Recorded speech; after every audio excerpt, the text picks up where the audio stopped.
Three, two, one. Welcome, everyone. I am excited that you are joining us tonight. You are joining the Square Media Network. I am LaWana Mayfield, and this is Unapologetically Black. I am extremely excited to welcome my brother in Christ and life. Oh my goodness, we have known each other over 19, 20 years Yes. now. Yes. It just hit So, you, didn't it? right. We were babies when Yes. we met. We So, Mr. Michael Shannon, Yes. welcome. And can Thank you you. just greet the people and let them Definitely. know a little bit about who you are? Definitely. Thank you so much for having me, first of all. Of course. I appreciate being here. And hello, everybody. I am Pastor Michael Shannon, and I am thankful to be here to lend my voice to whatever can get us on the other side of better. Whatever can get us on the other side of better. I have done a couple of things this year that I have only dreamt about. I actually wrote a book. Trans Expressions, The Many Faces of My F to M Journey. And it What just is talks F to about M? F to M, that is female to male. Okay, so we want to be Okay. intentional about being specific and detailed. So my particular journey, female to male, had its ins and outs, its highs and lows, and I wanted to talk about that, not from necessarily one perspective or another with regard to politics, with regard to the social norms, just my lens, my journey, my experience, Right. and my lived experience. So I also did the launch for my ministry, Dynamic Faith Ministries. Wow. How long ago did you launch it? May 4th. And I'm going to move this to about right Okay. there. And that should give right. us clear. Is that better? Okay. Wonderful. All right. May 4th was our launch date, and it was a wonderful experience. It was awesome. So many supporters. I mean, people just came from everywhere. And like you, I have a long history in Charlotte, almost 30 years. Yeah. So the people really showed up to support Dynamic Faith Ministry. So And where's the ministries located out of? out of Charlotte and Asheboro, North Carolina. Okay, So, Asheboro and yes, Charlotte. both. Yeah. So I'm hoping for big things. I'm praying for big things, and I'm just moving forward. So before we get into tonight's topic, which is honestly going to be a difficult conversation for us to have, I want to give a moment for you to share what was that experience like for you as you transitioned. How were your friends and family? Did we show up the way that you expected us to? Well, I have to put a disclaimer out there because when I began this process, we didn't know a whole lot about transgender. No. Those of us that were actually going through that experience didn't even have a name for it yet. So what we did was we recognized our journeys in other people who were walking similar walks.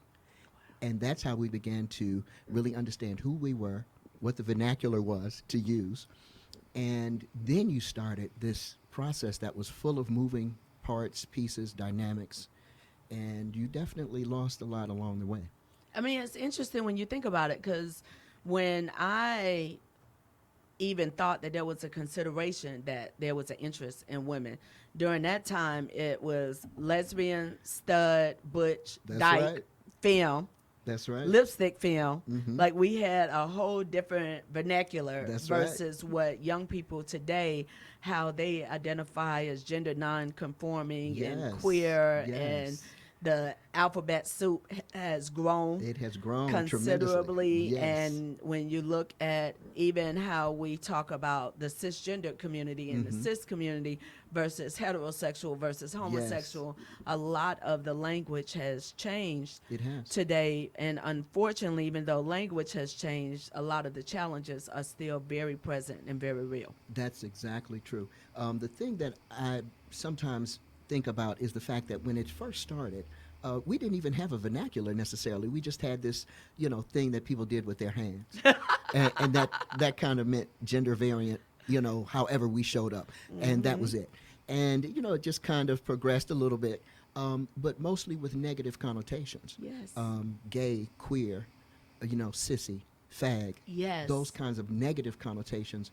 And now time has progressed to the point where it's kind of the end thing to say queer. Right. It's not. It doesn't You have can the leave them negative. other ones to the side. That's but right. yes, That's queer right. has been reclaimed It by has been community. reclaimed. It has been reclaimed. I have even heard the heterosexual community utilize queer, and I'm like, what? Wait a minute, Right. this is ours.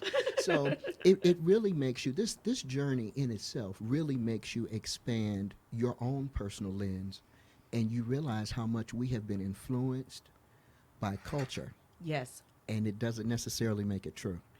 Some of the things that we have learned and had to navigate around. So for me, the experience was really walking in my own truth for me. And that's the reality, is to help people get to the place of walking in their Yes. truth, Yes. but also helping other people understand that my truth is not an assault to your truth, and there's Yes. no reason for you to, one, feel as if you lost something, Mm-hmm. and or to feel like it is okay for you to attempt bodily harm to Yes. someone else for living their life and for loving who they love. Definitely, definitely. And also, I think it's important to bring out the fact that because you don't understand a particular person's journey or their path, it doesn't give you a rite of passage to just turn the other way. Exactly. That's what we really need to bring out. This is a moral issue. We like to say that it's church related. We like to say that it, has all these political ramifications. This is a moral issue. So there's a challenge in that, because I always challenge anyone when they speak on the moral implications, because your moral odometer Mm-hmm. can be very different than That's mine, right. because there are a lot of things, because I have my own biases. We all have We our all do. biases. We all do. There are a lot of things that I look at that I will identify as amoral Yes. versus someone else's opinion. I personally feel like adultery Mm-hmm. is at the top of that list. That's Yes. something that's actually talked about in the Mhm. Bible. Mhm. Whereas a lot that is thrown at the lesbian, gay, bi, trans, queer community is not in the Bible. That is something that's in the top Mm-hmm. 10. Mhm. Mhm. But again, the ultimate being love, That's right. and loving our neighbors, and even within the black community. When we think of the cis black community and or heterosexual black community, there's a lot more support for lesbian, gay, bi, trans than the media will ever show. I So believe you that. get the highlights of the comedians and the actors that make these really outrageous negative Mhm. comments, and then we're surprised when we see a well-known actor that says, "Happy birthday to my baby. I would not change anything about you. I love you," Yes. to their lesbian daughter, and people are surprised by that when you actually have more of that You in do. community than the negative. That's very true. The media is always going to go with the hype, and the hype is always the pushback or the pull. So it's not always showing the unity that has evolved. We're not where we need to be for sure, Yes. but we have traveled a mighty long way.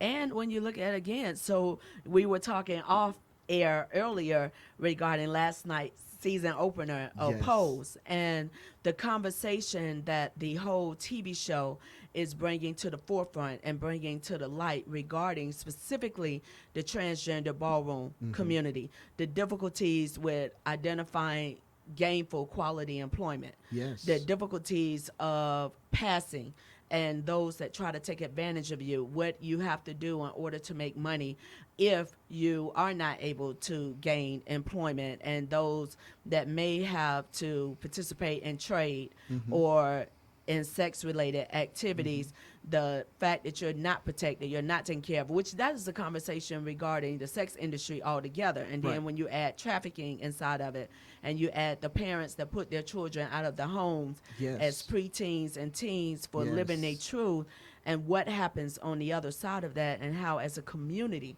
we need to come back together to, so if we say Black Lives Matter, then that means Black trans lives matter as well. Exactly. You're exactly right. And not only that, I think we need to stop and ask ourselves why we even have to have this mantra in the first place. Black trans lives matter. All lives matter. Okay? All lives matter. And because we don't have that construct around how we see people, how we judge people, the way we look at what is socially acceptable and not, we have to put out stuff like why are black trans lives important, why are children's lives important, and because this Black Lives Matter has just, really broadened. It's big now. Yeah, so to a certain extent, because I'm going to challenge that as well. for the simple fact that there's a specific reason why the mantra was created. Yes. Because of the number of specifically black lives that were taken between interactions Yes. with law enforcement, because of the interactions of governmental legislative policy. The fact that we can go back to before the GI Bill, we can go back to Yes. the New Deal, we can go back and look at redlining and blockbusting and how banks identified and created their Yes. credit rating and who gets access to credit. And that was specifically to ensure that black people could not achieve but such a certain level of success. And yet we surpass that every day, but we surpass it in much smaller numbers than if we had really been given the opportunities in this Exactly. nation. And when we say black trans lives, for me, is as a lesbian and not someone who identifies as trans, it is that highlight of so many of our black trans sisters are being senselessly murdered Yes. and being attacked and being assaulted. And you have someone who is assaulted and people are videotaping the assault but not choosing to help, and then a matter of weeks later is murdered. Exactly. So when, for me, tonight's conversation is really about not only paying respect and homage to those lives that we lost, but to also bring a highlight, and hopefully those that are watching will not only tune in for the entire show, but also share this and have conversations in your circle. Talk to your friends and family. Yes. If you have trans sisters and brothers in your life, reach out to them, check in on them, see how they're doing. What does that look like? So I'm not a fan, just like when we have lumped people of color. Yes. Yes. That's disrespectful. It is. It's disrespectful to black people. It's disrespectful to Latino, to Yes. Indian, to Asian, to Caribbean. It is. To try to negate the realities on the ground, because that white trans woman who is an executive, who was an executive or in high position before transitioning, has a lot more access than that working Definitely. poor, working class black trans person with access to medication, access to surgery. Yes. Surgery, top surgery. I learned last night speaking to someone, is easily $8,000 or more Yes. to have. And for those that are watching, for trans female to male, that top surgery is the removal of your breasts and giving you the ability to create more of a look of male muscular. Exactly. And the pecs and all of that.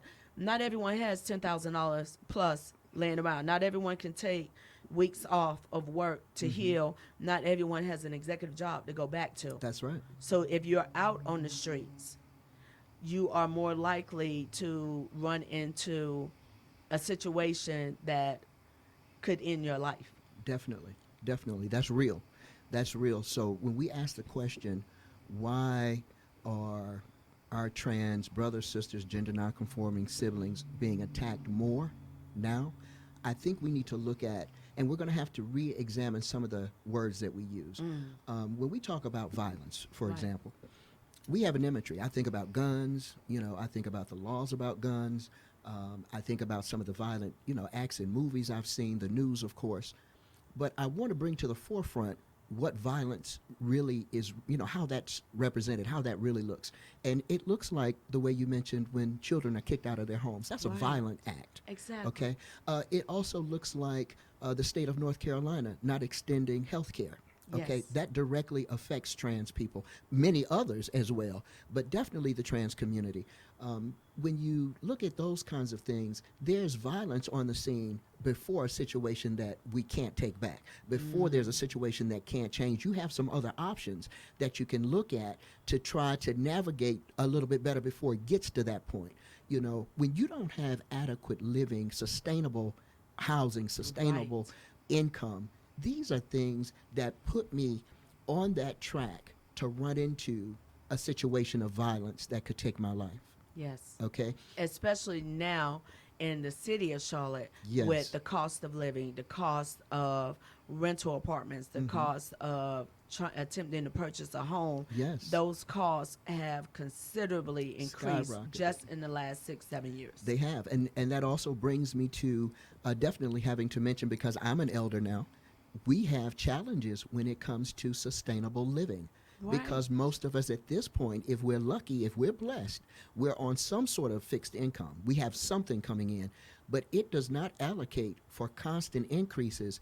Like apartments go up $100, $125 a year. Right. If you're getting the same amount of money, Yes. you don't have room for that type of financial expansion. It's just not there. So what happens is you end up going into other areas of financial stability that were stable, like your food source, and you end up pulling money from there. Well, how many times can you actually do that before you're in a place where you're homeless? Or your medication. Definitely your Exactly. medication, which is a part of my presentation, which is a part of my authenticity, which is a part of me being transparent to who I am. If I don't have that, now I'm faced again with this dysphoria that goes well beyond, what I was already maybe dealing with. If I can't get my hormone therapy, now what? Exactly. Now what? So I do think that we need to take an opportunity to really look at the words that we're using. Let's look at violence and how that is really transferable, what that looks like in the beginning stages, and how we can be supportive to stop it. Because it's an act of violence when you don't get an opportunity to live a sustainable livelihood, to live in a sustainable housing environment, not to have food, not to have shelter, not to have medicines. This is violence. This is violence. We really need to change, as you said, that conversation and Yes. redefine Yes. what violence looks like. Because I don't Definitely. think I've ever heard it put Mm-hmm. in that perspective, Yes. which is extremely valid Mhm. as a perspective of what is violence. Yes. And if we really want to address it, we first got to name it. We have to name We it. have to name it. We have to identify That's it. right. Then we can start working towards it. Exactly. You can't change anything that you won't be accountable for. Exactly. Okay? You can't make the necessary changes. So what society has done as a whole is use the excuse, well, I don't really understand that. Or because that doesn't actually relate directly to me. Well, I guarantee you today, figure it out and figure a way to help, figure a way to support, figure a way to do something, because as our families continue to extend, people are living longer. Yes. So it may not be your story. It may not be your experience as transgender, but I bet it's going to be your sister's kids' experience. It's going to be one of your cousins, second or third. It's going to be their experience. And you're going to have to be able to speak love into their life no matter what it is they're going through. They're going to have to hear a narrative that gives them some hope, that gives them something to hold on to until they can get into a place where they can sustain themselves by themselves, whether people, co-sign or not. We're in a cosign America. Right. So if I can stand next to somebody who believes like me, I'm very powerful. One thing that the trans journey will teach you is how to learn how to stand by yourself. Wow. It will teach you that, because you lose so much along the way, so many people, so many levels of support, so many opportunities. You have to be able to look in that mirror and say, I'm all right just the way I am. Exactly. And if nobody else believes it, you better believe it. And that's the conversation, and hopefully this is helping someone that is watching us. So as we move into tonight's discussion, when this first hit me was 3 weeks ago, when Okay. I first right before I reached out to you. I was scrolling through Facebook, scrolling through social media, and saw that yet another black trans woman had been murdered. Yes. And it hurt me to my heart. And then I realized, wait a minute, God's giving me an opportunity. He gave me a podcast. Amen. And I get to talk about whatever I want. Amen. I didn't even think about at the time that we're in June, and June is Pride Month. Yes. So if no other time for you to be engaged, for you to learn, That's for right. you to That's right. do some research and recognizing that we don't celebrate Pride just as a party, that we're celebrating the upcoming, this Saturday will be 50 years since the Stonewall riots. Exactly. So it was the blatant violence that triggered us 50 years later to continue to have these conversations. Yes. And it was the trans community that led it. And Exactly. somewhere over the years, that became lost, Mm-hmm. that it was actually a trans black female and a trans Hispanic Latino That's female right. that were the founders and creators of the Yes. whole movement and conversation. Yes. And as the lesbian gays came to the table, we pushed them to the side. Mm-hmm. One of them ended up, well, they both ended up dying alone, but one was homeless for many years Mm-hmm. before they ran into some friends that saw them out and living in really horrific conditions Yes. because they had been displaced because there was new development that was getting ready to happen in the area. So they were trying to clean it up and get rid of all the homeless people that were there. Mm-hmm. So we have not done a good job of protecting our trans sisters and brothers. It is No. very similar when you add and look at our veterans Mm-hmm. and our trans veterans Yes. that served this country, that put their lives on the line every day for the ideals of the freedoms that we should have in this country. Mm-hmm. And then they come back to a country, or they're serving and they hear from this man in the Oval Office, because I would never say the title along with his Yes, name, nor yes. acknowledge him I'm in with that you. role. Yes. But you have this person attacking them every day when you were a draft dodger yourself, because you Come had on now. bone spurs. Come on. You were too fragile to Yes. go and serve, but Mhm. you're going to tell someone who is serving that they're not worthy. And then once you come back, we do not take care of you. So tonight, what we're looking at is we want to pay homage and respect Yes. to the lives that are lost, because as of just this weekend, we have lost 10 Mm-hmm. trans black women. Yes. So today's conversation is really about, now, when I said in my mind why black trans lives matter, it Mhm. was a statement in parentheses. Yes. But this is very valid. Oh, it The is. question, why black trans lives matter? Right. What would you tell that person who's out there that is cisgender, Mm-hmm. that has had negative comments, made negative comments online or in conversation regarding the trans community? What would you tell them about why black trans lives matter? One of the first things I believe that I would say is the fact that we are all a part of this human race. Okay? All of us. So that does not negate, putting anybody in a particular corner, any group of people. You're living and you're breathing, and this is not by our own doing. So that's something that we have to look at. And you have to also, again, look at the fact that people don't want to accept what they don't understand. Right. We have to look at sensitivities and dynamics, like not everybody transitions in a way that is socially acceptable. Okay, this is just truth. What does that look like? We're talking real, right? Right. So maybe I'm at a place in my transition where I don't have facial hair yet. Okay. Okay. So I may identify as transgender, a transgender male, but I may still get some folk that may be kind of wondering, not really sure. And in all actuality, that makes people uncomfortable. They don't understand where you are. Okay. So that makes now for a place of judgment that renders me less than, that renders me not enough.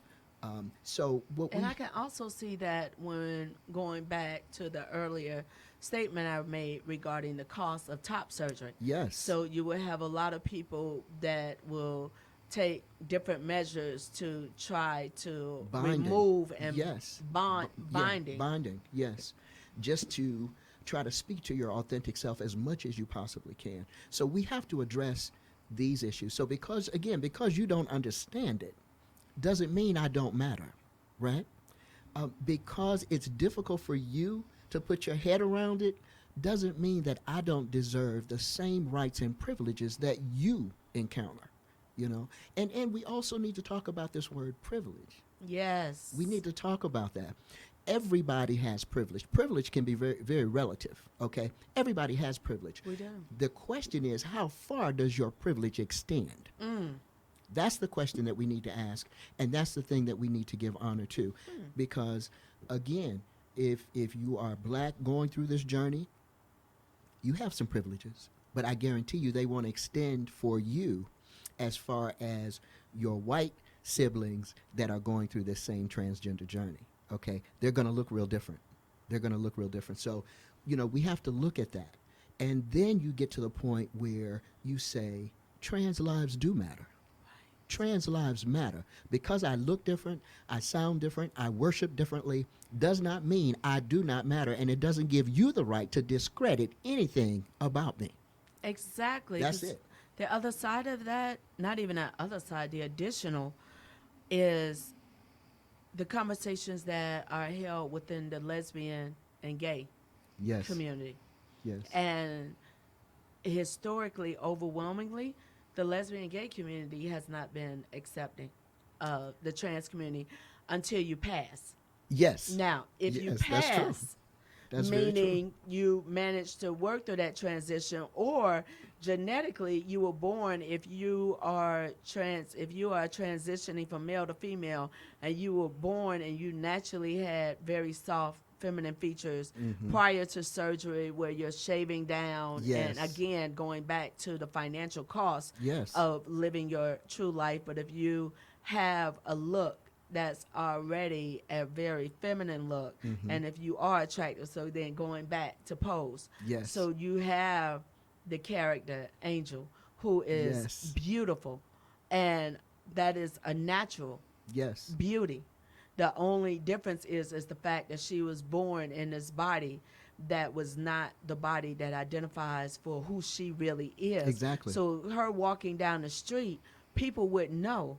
But then her house mother, Blanca, talks about, no, I'm not going into this model interview with you, because if I go in, then they clearly gonna know something. Exactly. So then that's that conversation of what we put on ourselves as far as how we think we look, Right. as far as passing, and how important is it to be your authentic self versus how important is it for other people to accept who you're presenting. Well, those are two different distinct lanes. Okay. Okay. Because when it comes to someone else, you may never get it. It's my journey. You may never get that. Again, if you see that I am marginalized, if you see that I am hungry, if you see that I am suffering, I would think as another human being, you have a right to do or say something on my behalf, not to judge me because I don't fit your lens of binary Exactly. expression. Okay? So that's the thing that we need to separate. When it's my journey, I can accept me in all parts of my transition. I'm not one of those trans men that wants to negate that I walked over 40 years as a female. I celebrate that. That's what makes me who it is I am. That's what gives me some of the dynamics and the particulars in my personality that I can speak to people at one end of the spectrum or the other. Right? So I look at it as a gift from God. There's a way for me to be able to relate to you. When you want to talk about menopause, well, guess what? I've been through menopause 3 different times. I had the surgery because I was sick. Then I started hormone therapy, which takes you through a whole nother rendition. And then chronologically, it was just time. And Yeah, I haven't gone through menopause Oh, yet. I'm not looking oh. forward after hearing all the stories. I'm Oh, not looking I can forward tell you to some it. stories. No, I ain't can looking tell you some stories. forward to that. But I can relate to people in different places in their life, Right. different gender expressions. And it's my thought, and not everybody shares this for sure, but I think if you live long enough, you're going to experience a couple of different gender expressions. Exactly. I agree with that. yes. Because I really think we are much more fluid as We human are. beings We than are. what we give ourselves credit for. Yes. And then we beat ourselves up, and or others beat us up for exploring who we really are. You're exactly right. We have been so indoctrinated with the binary Yes. that's all we see. Just like we've been indoctrinated with the example that we've been given of God. Yes. So that's something that we need to talk about and we need to expand, because most people will agree to the fact that, okay, my creator did this for me. This is who I am because of my creator. Well, if that be the case, with all the variety we see in the human race, what makes you think that the binary male-female is the only expression God could come up with? Why limit my God, right? Exactly. So in that, you have to look at the fact that I am created this way for a particular reason. Okay? My journey is to find out how best and how most effective I can utilize this. Right. So, and I also want to make sure that everyone knows as we're getting ready to go into this slideshow memoriam. Today's conversation is again really about honoring and respecting and bringing highlight to the numerous Black trans women. I know you're looking at the two of us to right now, and Jessica is on her way, who is a cis Black female, because we have to expand this conversation. We did have a young woman who was going to join us and who it identifies and is openly a Black trans female, and thank God she started working. So tonight was her first night at work. Yes. So We no, applaud that. we don't miss work That's right. because, but actually having the conversation with her Mhm. is what gave me a different highlight on the challenges that Yes. just weren't even on my radar. Yes. Is you don't know what you don't know. Exactly. So it wasn't even on my radar, the fact that there's a real conversation happening out there regarding who gets access to employment, who gets access to gainful Yes. employment. So I respect and honor the fact that we had someone who really wanted to be here to share her story, because it's not my place as a cis Black lesbian to try to speak to the journey of the trans community, but it's really is I'm really thankful that you were able to join, because Yes. even as a trans male, that is a conversation and a journey that is not my lived experience. Exactly. So I wanted to honor and have someone here that can speak to it and be able to have a real conversation, Definitely. and not just all the negative pain, even though there's a lot of pain and negativity that comes along with it. How do we move that conversation in community, in broader community? So luckily the show is going to go on for a little while, and knowing me, I probably gave a partial address, so had Jessica really lost. But we're looking at the fact that here's the reality: Black trans women lives matter. Into early June of 2019, 8 murders of trans Americans have been reported. The first victim was Dana Martin, who was found shot to death in a vehicle January 6 on the side of a road in Montgomery, Alabama. She lived in Hope Hole, an unincorporated area near Montgomery. Some media outlets misgendered her, but local activists said she was an African American trans woman, apparently shot while she was driving.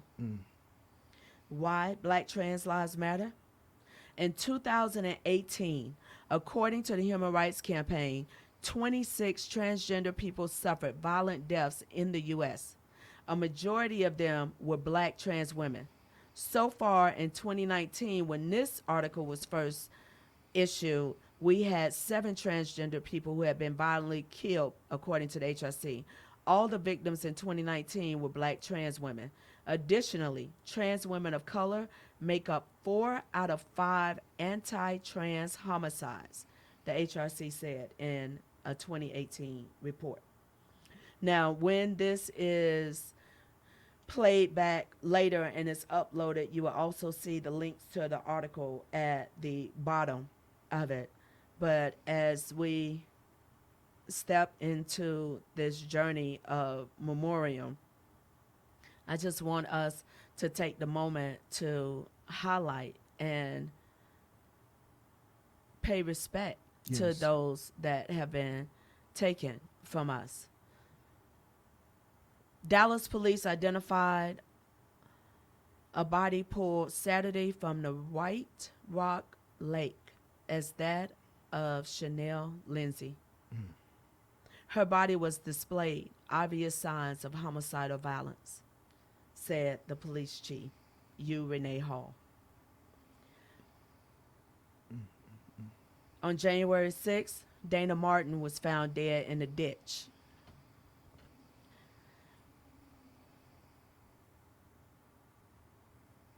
And I am going to go back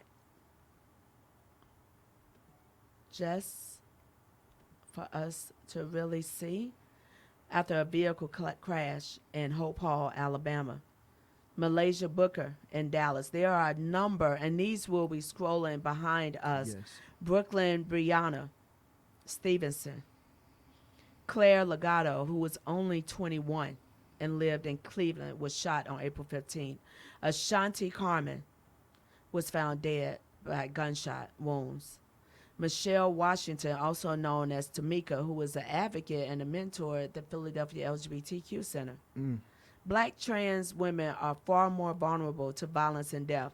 Already, 5 transgender people have been murdered in 2019. Again, this was earlier in the year. All of the victims, black women. Of the 128 transgender people that have been murdered since 2013, 93% were black women. The assault on black transgender women is no accident. There is a systemic problem. Yes.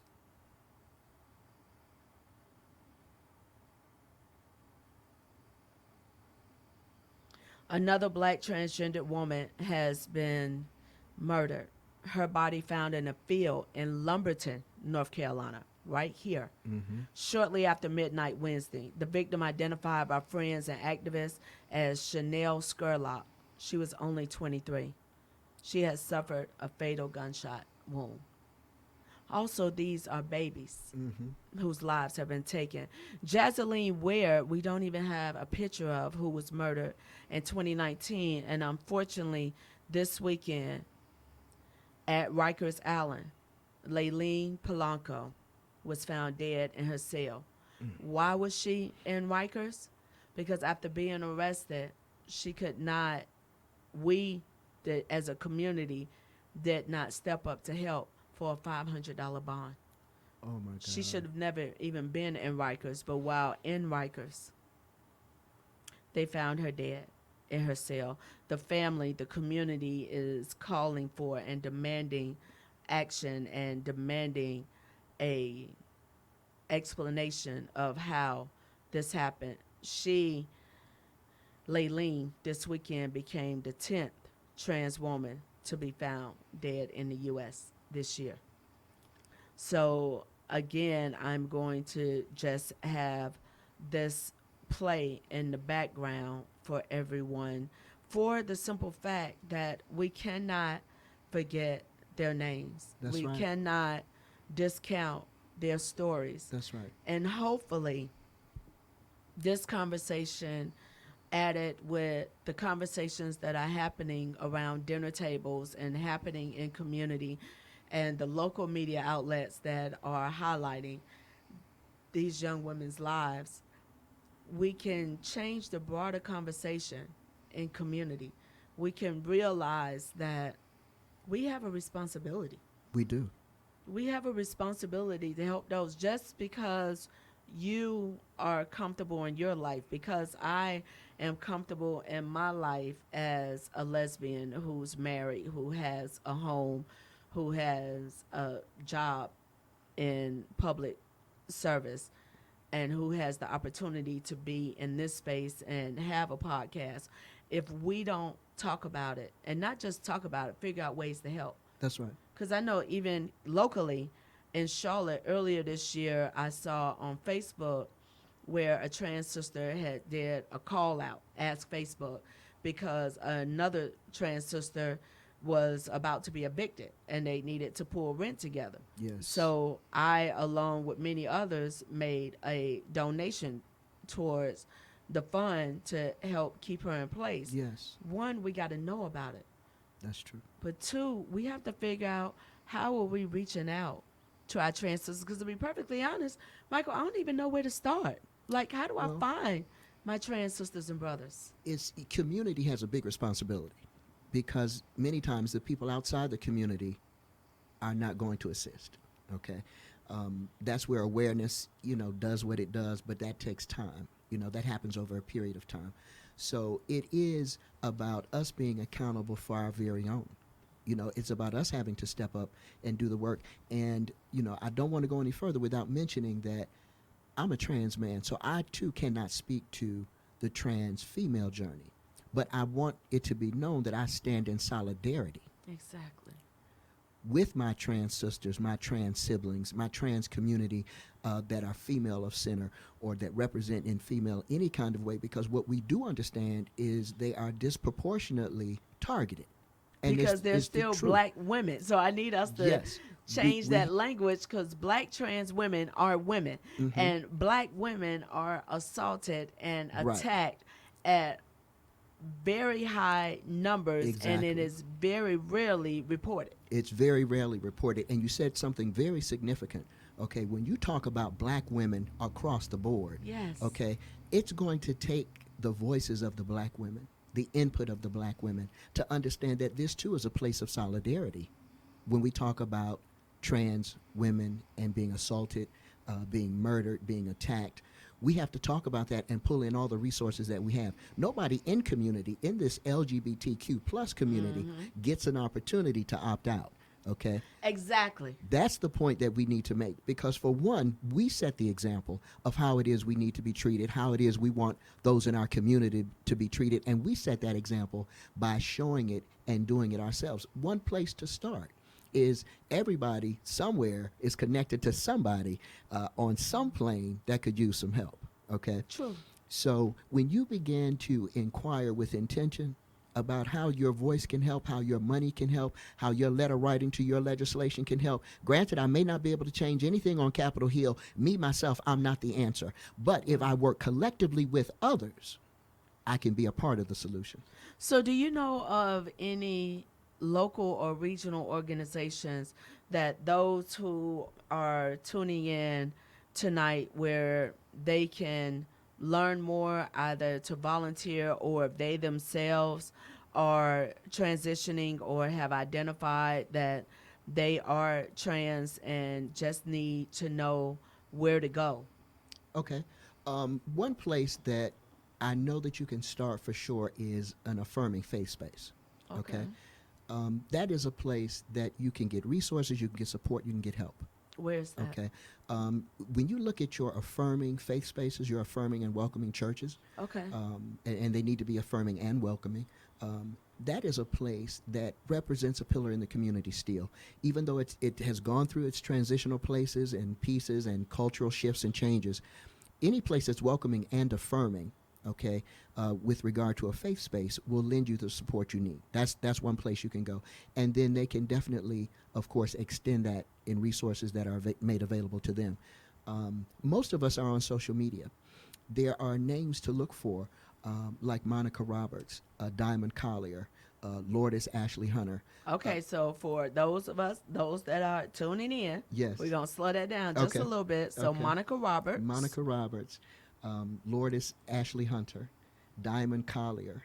These are just a few names. Valerie Spencer. They've been in advocacy for years, a number of years. It is their lived experience as trans women. Are they in the region? Are they in North Carolina? Are they in Charlotte? Like, how far of a reach are we looking? Some are in Charlotte, as far as California, Texas. Wow. Reverend Deborah Hopkins is here Yes. in our community, working hard. Every day. Every day. And she has a few nonprofits that she's working on that will include housing for the elderly, that will include support. So, it's just about being intentional about getting to the information. Mr. Google will tell you just about anything you need to know. Okay? Google can come in and help a lot. But when Yes. I tell you how difficult it was to try to identify someone that would be able to be a part of tonight's conversation, that's very real. Oh, it is. Because we are practically a hidden community. Yeah, we definitely we're can a be. hidden community, and it's for safety reasons that many, we're a hidden many times, community. Many times it's for safety reasons, but many of the organizations like Black Trans Advocacy Coalition, Black Trans Advocacy Coalition. Yeah, it's called BTAC. That's one of the biggest organizations for Black trans people. As a matter of fact, I just attended. I think it was the last week in April. First time I had ever been. Most of the people in the community have been. So it was wonderful for me to, be around all the trans folk. You attended a meeting or a conference? I attended a conference. It was about 5 days long. So Where was the conference? in Texas. Okay. Yeah. So it Around was how many people? Oh, wow. I don't even know the number, but it's significant because it's been going on, I believe, 10, 11 years. Really? So it is not anything that's new. But, for some it may be new to them. But if you just Google something with trans in it, you can get some information. It's not like it used to be because when I went to Google, back in the day, there was absolutely nothing. Mm-hmm. The vernacular was even different than what it is now. So, now things are made available, resources are out there, and help can be found. And sometimes we have to understand that help may not be that I have money to help you with your top surgery. I can't even afford my own, okay? But if I can give a listening ear, if I can give you some food, if I can just give you conversation and an institution of hope, to let you know you can hold on until tomorrow, to let you know that there is nothing wrong with you just the way you are. Right. Work with that and accept it and grow from there. These are messages that we can get through without any resources. It takes nothing to write your legislator in the state that you live in to be able to influence legislation on our behalf. We send emails all day long. We Right. text all day long. Right. Here's an opportunity that doesn't cost you anything but maybe about 3 minutes out of your day. Okay? Everybody can do something to help and to lend support. Everybody can. It's like you said, it's about the conversations even that we have, training our young people to understand and to accept diversity. Even if we can't categorize it in our minds, it doesn't mean that there is no room for that person to exist, to be affirmed, to be loved, and to be supported. These are the things that we can do. So one of the things that we talked about earlier offline as well is the reality that a lot of our brothers and sisters, and particularly our trans sisters, have had some type of run-in or interaction with law enforcement. Yes. So they may have a criminal record, which just creates yet another barrier for them to gain access to employment. So one of the things that I want to make sure that everyone is aware of, if you live in the city of Charlotte or have access to transportation and live in the surrounding areas, on June 21st, next week, there will be a city county job fair specifically for those formerly incarcerated. So it will be jobs that have been identified within the city of Charlotte, within Mecklenburg County, through Charlotte Water, Airport, Transportation, Park and Recreation. Yes. So this is specifically to help those that are formerly incarcerated. And also earlier today, I restarted a conversation that I actually started about 3-4 years ago regarding what are we doing as a city, since that part-time job, if there's anyone that doesn't know that I have, is I actually serve on local government. I serve on city council in Charlotte, North Carolina. And when I was first elected in 2011, I was Charlotte's first out elected official. So now 8 years later, still in that same role of serving as an elected official. One of the conversations I had with our deputy city manager is, how are we being intentional and very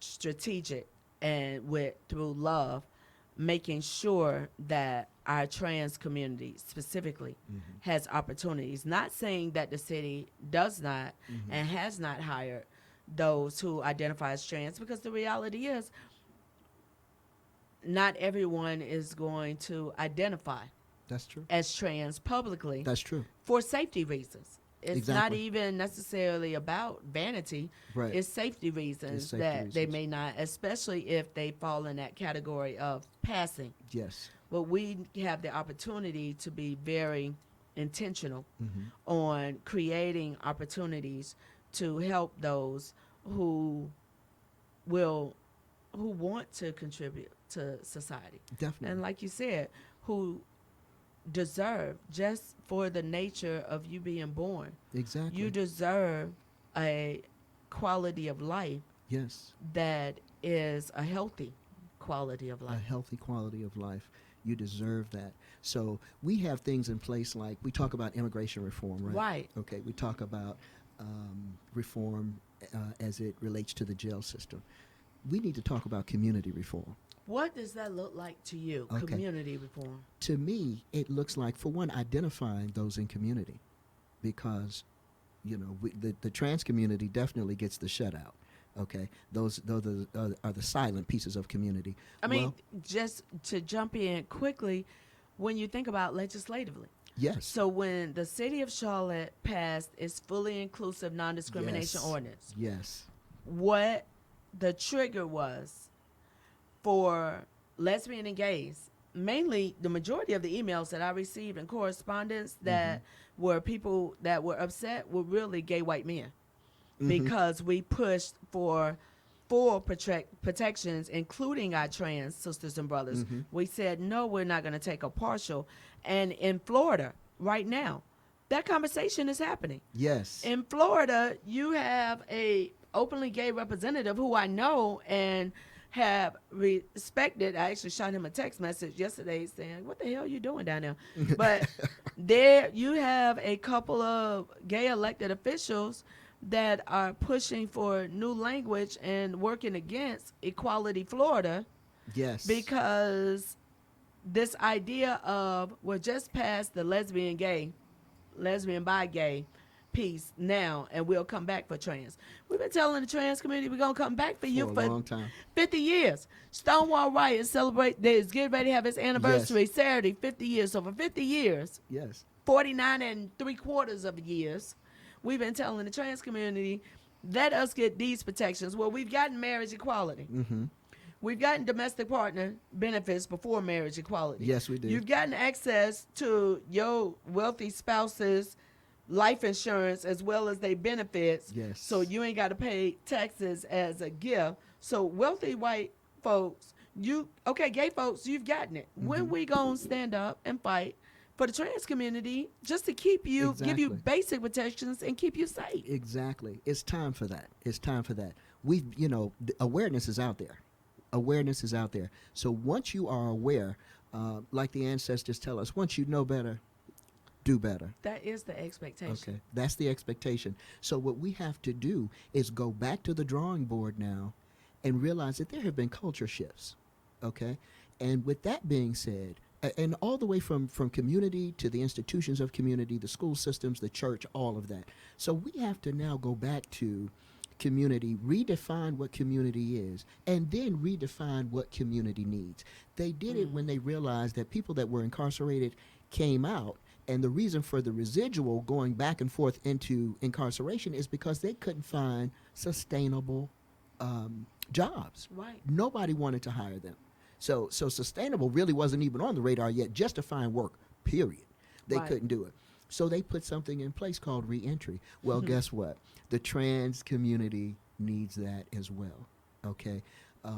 When we begin to really look at what is needed as opposed to our lens and perspective, we get a whole different dynamic.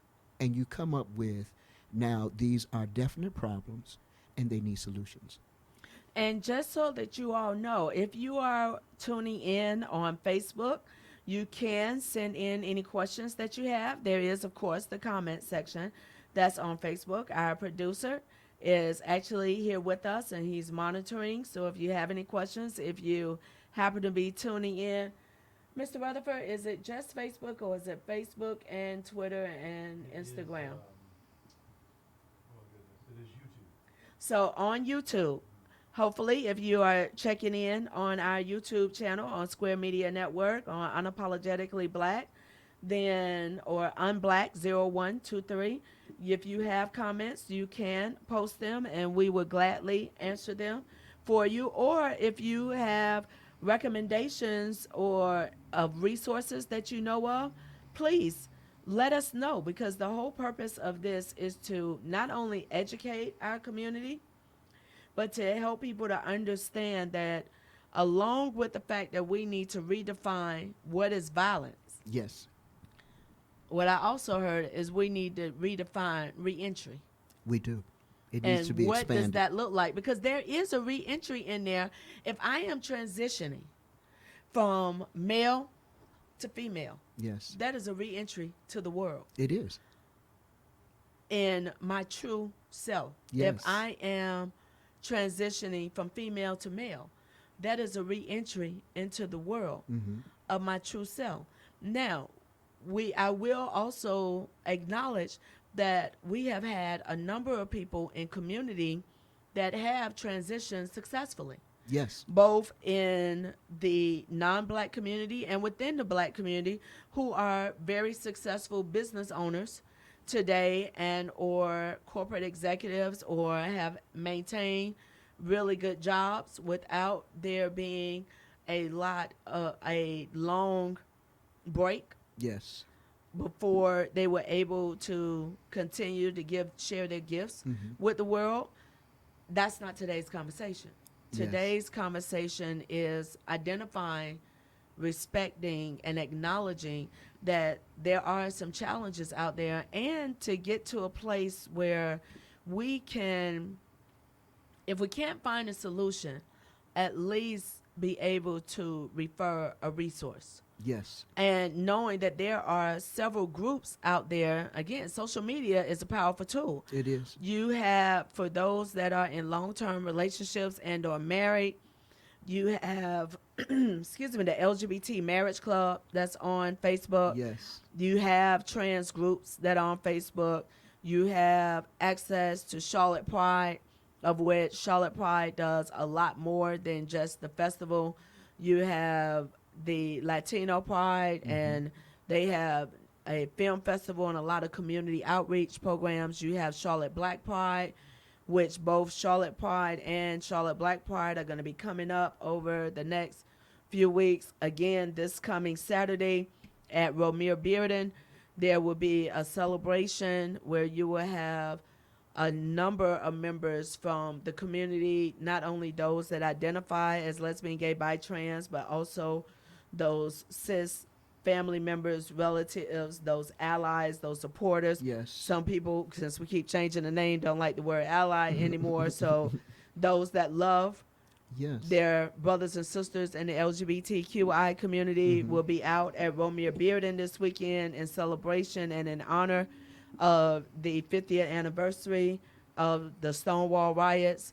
There are community events and community gathering spaces, because I think there's also that disconnect where so many in our community feel alone. Yes. And again, taking ownership, the lesbian and gay community have not been the best when it comes to our trans sisters and brothers. Right. If we're not as bad at times, we've been worse than our cis counterparts, because we're more judgmental. That's very true. That's very true. I believe that sometimes when you feel like you're not at a place where you can help, and again, going back to our own lens and that understanding piece, Right. that's our ticket to look the other way. So when that happens, you have people right next to you that are bleeding out. And it was my prayer when I started my ministry. I said, Lord, don't let me be in a circle with somebody that's right next to me, right in my congregation, that has my Facebook information, that's communicating with me, and they're bleeding out and I don't know it. Yes. Okay. Can I hear amen for discernment? Amen. I'm Yes. asking God to click that in, because we don't always have platforms where we're used to being that transparent. Right. Okay. I'm authentic. It's me. But I don't want to talk about anything else because of rejection, because I live in a traumatized state every day. You talk about PTSD. When you live traumatized day to day, just me simply going to the grocery store is a traumatic thought process. Why? Because when there are people that do not like you, care for you, or want you demolished, that's their opportunity when you leave your safe place to do something to you. So it's not guaranteed that we come back home the way we left, or that we make it at all. Rejection is a natural part of our daily, day-to-day processing. You could be doing something as simple as getting your mail from the mailbox, and you get the rejection sense from your neighbors. You get the rejection sense from the people that you have to patronize to get your medicines, to go to your doctor's appointments. All of this is real. So when you get to a place where you need to talk, you've been silent this long, sometimes for safety reasons. that you don't even know where to begin to say, I'm bleeding out, I'm hurting, I'm suffering, and I'm afraid.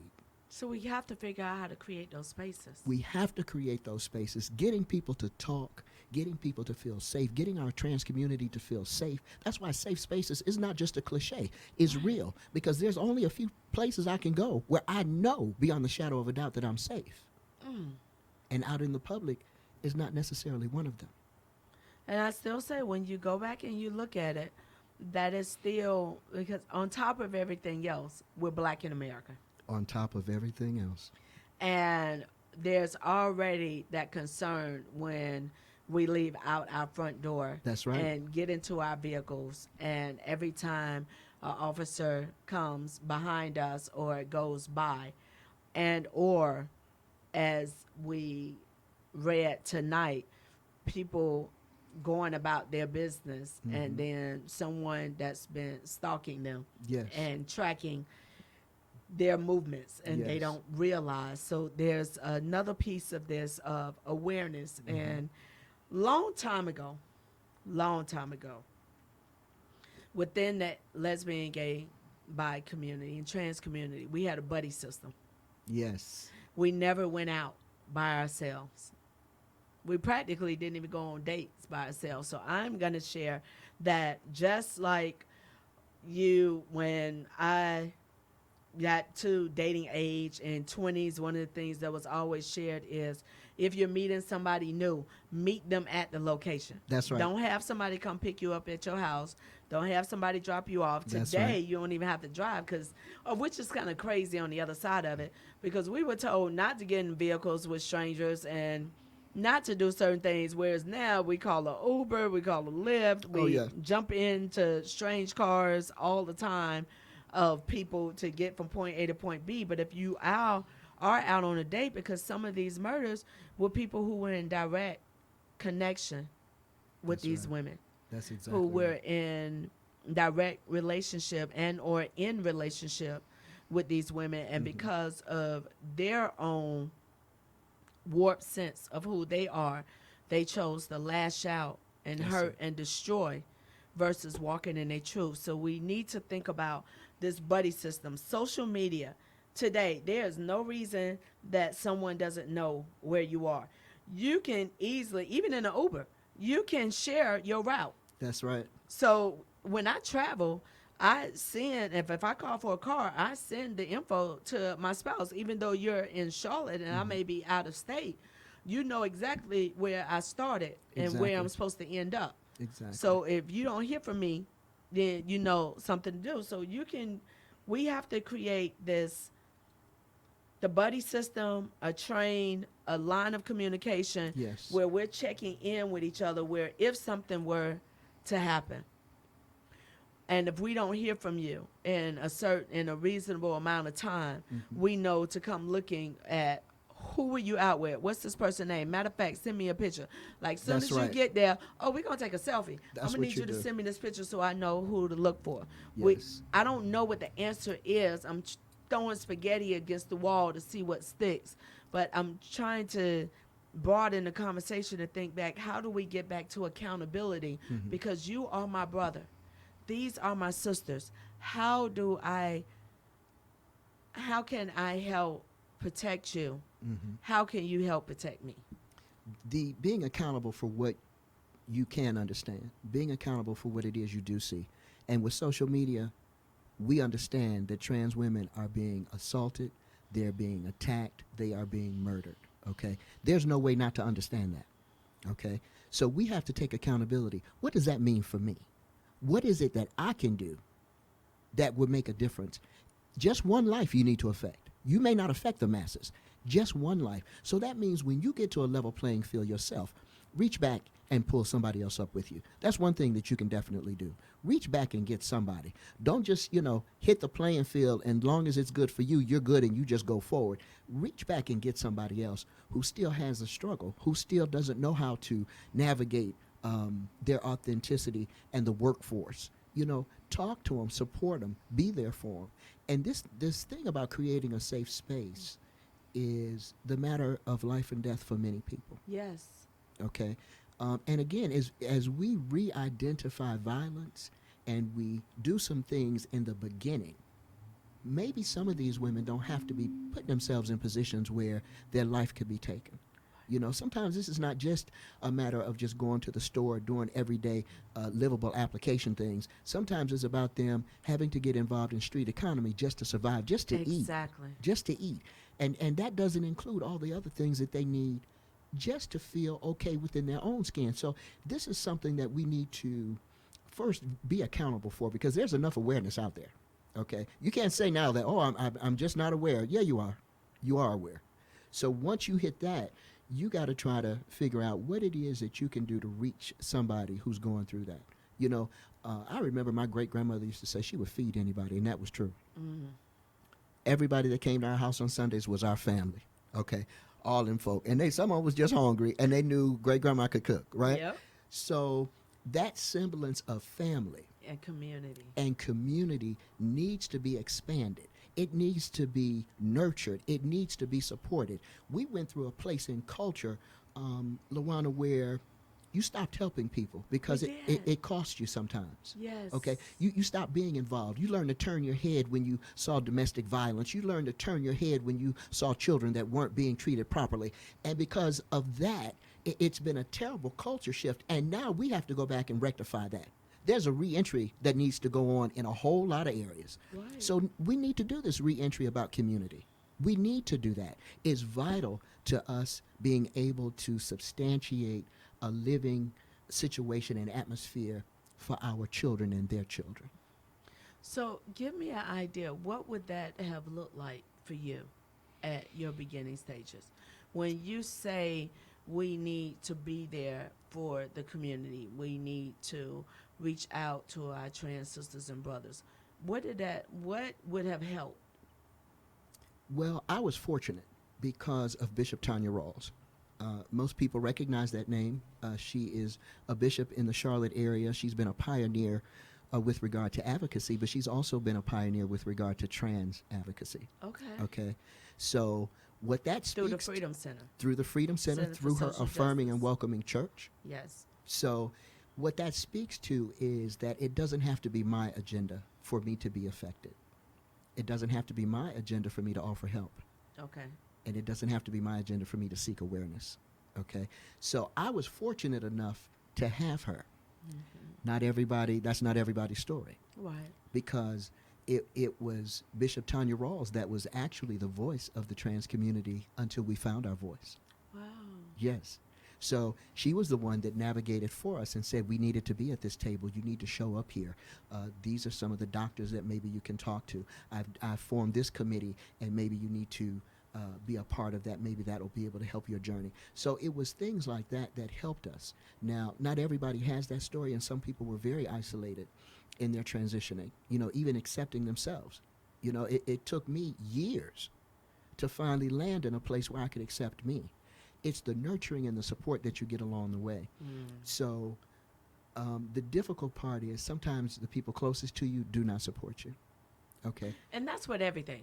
Yeah, So and that's why I need that is. everyone that's watching to Yeah. recognize that is not isolation. No. As far as being trans, lesbian, gay, black, white, female, Asian Pacific Islander, Yes. Native American, there are more often than not those that you would think are the immediate support and cheerleaders for you aren't May not be. necessarily going to be. And Exactly. you got to be okay with that because, as you do. said earlier, You you do. got to be okay with you. You have You to have be to be okay. able to look at yourself in the mirror and say, you know what? You know what? I love you. That's it.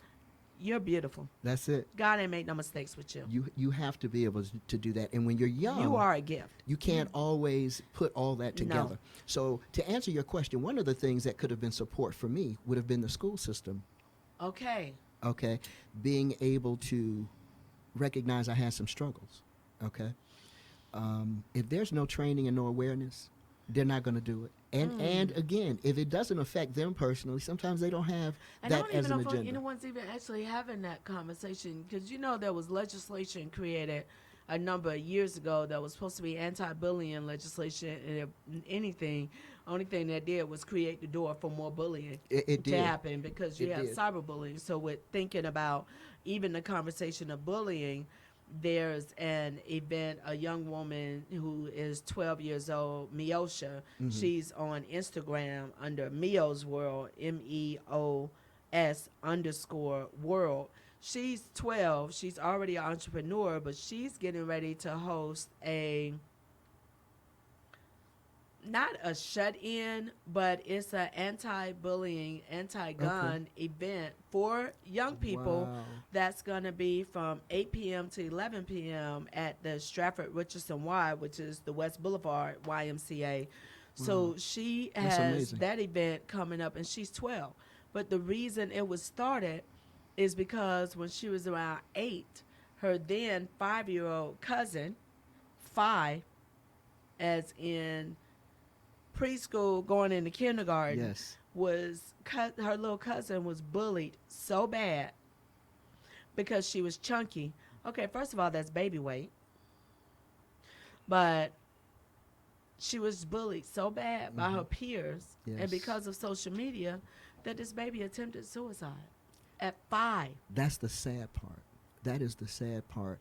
And if you think back on what it took to make bullying a real thing, it took some children taking their lives. And that's unfortunate that culturally we turn a blind eye until we're forced not to. That's not what But you do. even that, we still turn a blind eye. You have a mass shooter walk into a school and kill numerous children and Yes. or hurt numerous children and teachers and so many others, and yet we still won't have a conversation about gun control. So I'm concerned about the fact that we won't have a conversation Yes. about bullying on social media, because social media has made bullying so much accessible to the world. Yes. And you will have so many people that would jump in on a negative than a positive, which again goes back to why these conversations are so important, because it ties in, because for that child, that school-age child who might realize that something just isn't connecting, Exactly. that this vision that they see when they look in the mirror, this body that they're looking at, does not correlate with who they have in their mind and in their spirit of who they are. That's right. So if you're lucky enough to recognize that at a young age, but if you don't have the support system at home, you don't have the support system in school because the school doesn't have an active GSA,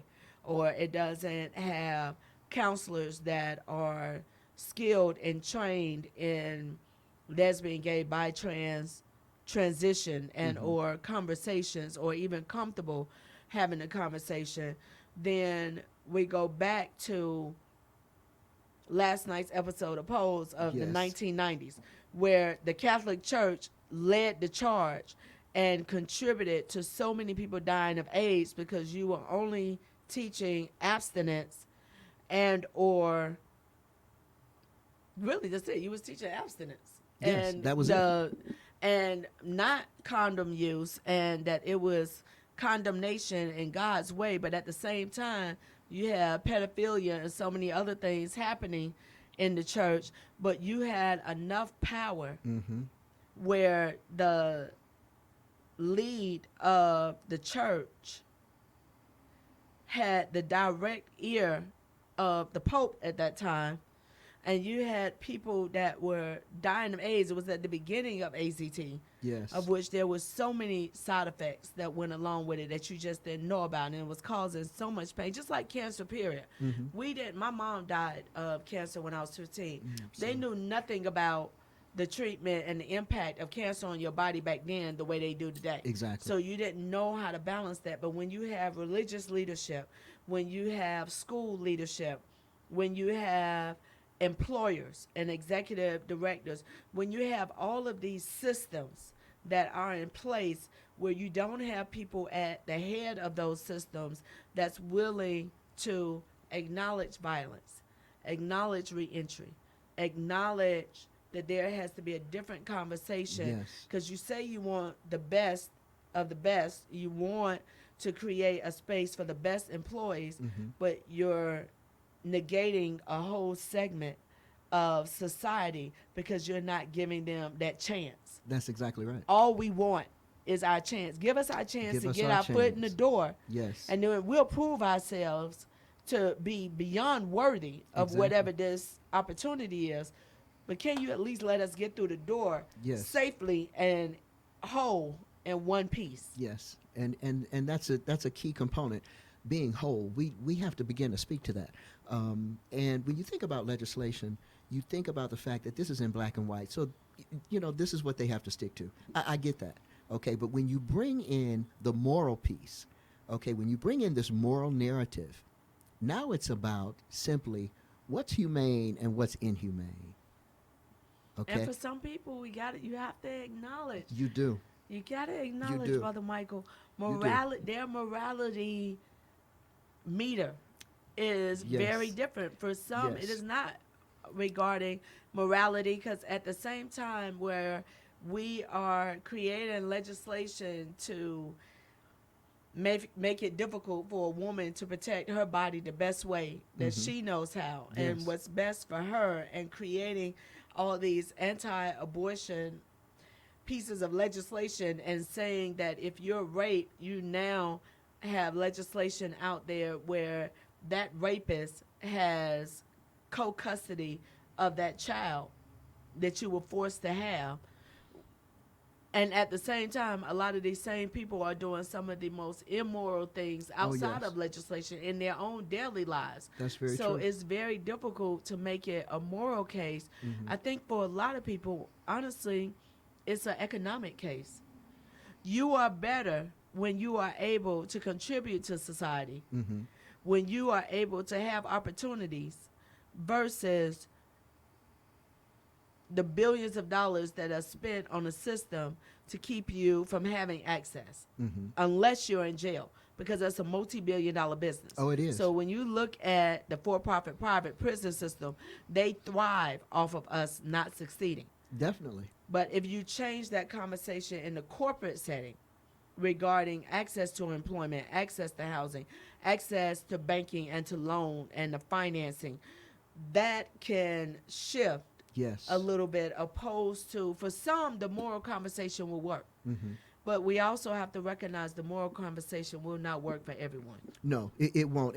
And honestly, if we just want to be realistic, not everything is going to work for everybody. Right. So this piece we understand, but when I talk about this moral responsibility that we have, that I feel we have, I believe that one of the components to bring that to community is the church. Okay. Okay, I believe that, because as a church entity or a faith space, I don't have to be bound by legislation. Okay. Oh, but the church has caused so much pain. The church and has hurt caused in the a lot of Catholic pain. Church, the Baptist Church. Yes. What legislation came out? Was it the United Church of Christ, where now there's a split within the church? Oh, yes. Because of their stance on lesbian, gay, bi, trans. The Methodist Church, I believe. The Methodist Church, thank Yes. you. So not United Church of Christ. But when you look at the church, Yes. the church, led by people, has caused more pain and yes. hurt in community. I think for me, it's a conversation regarding a higher power. Yes. And understanding that collectively we have a responsibility to give back Yes. to this earth and to the universe as the universe gives to us. Now, I am a proud member of St. Luke Missionary Baptist Church. I love my pastor, Clifford Matthews. I feel like I have learned a lot under his tutelage. I learned a lot under Bishop Tanya Rawls. Yes. Because when Unity Charlotte first came here, it was needed. There was so many people that were hurting. But as you grow and as you change, you also recognize that, you know what? How are you helping me? Because we've caused a lot of pain We have. through the church. But when you We can have. find the right church, as you said earlier, when you Yes. can find an affirming church, Yes. and you can find a welcoming affirming church Yes. that is made up of a diversity of membership, whether that diversity is between cisgender and LGBTQIA, ethnicity, socioeconomic status, Exactly. gender expression, period. Mhm. That I think can be very helpful. I think so too. I believe that. When I look back at history and I look back at like the civil rights movement, right? It was a movement. And one of the Right. reasons it was a movement, I believe, is because there were people that were a part of this movement that were not necessarily a part of this fight. Okay? Okay. So you have white people, Jewish people that helped. You had the church as an entity that stepped up and helped. So I'm just compelled to believe that if we pick up this again, we pick up this banner again, and we begin to fight, and we fight with a moral perspective, not whether or not you like it or you don't like it, but is it right? This is a right or wrong thing, okay? This is a right or wrong thing, and it is not humane to watch other people be mistreated and then Yes. turn the other way. I There agree. is something that you can do, no matter how small, even if it's simply getting up. Some days I walk with a cane. So I'm going to use that as an example. If I have to get up and take my cane and figure out how to get to the nearest school closest to my house, and I live in an older community, so the schools are nearby, okay, I could walk there and ask them, do you have any support for these young people that may be gender variant? Okay. I just asked a question, Okay. but that opened the door for conversation. And then I come back. I give them about 3 months because they're going to be in shock. And I come back and I ask again. And then I bring some resources next time I come. Eventually, that seed is going to be planted, and it's going to take root in somebody somewhere, Okay.